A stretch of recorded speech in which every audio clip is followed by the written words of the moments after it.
teseka.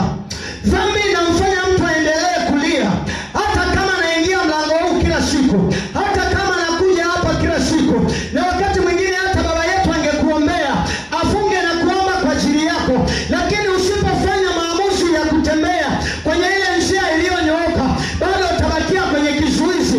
Kwa sababu gani? Bado hujafanya maamuzi yaliyo sahihi ya kumpendeza Mungu. Haleluya, haleluya. Uamuzi uliochagua kumtumikia Mungu ni uamuzi sahihi, na njia ulioichagua kumwamini Mungu ni njia iliyo sahihi.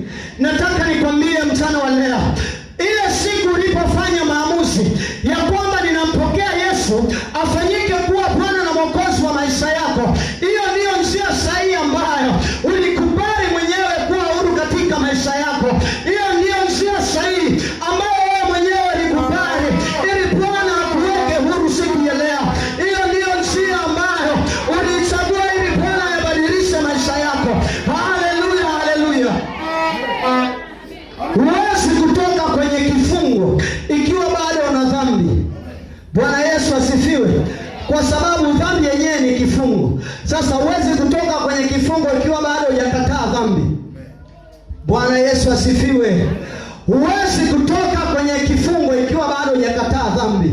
Utaendelea kutumikia kifungo mpaka ile siku utakaposema nimechoka, mimi nimechoka. Haleluya.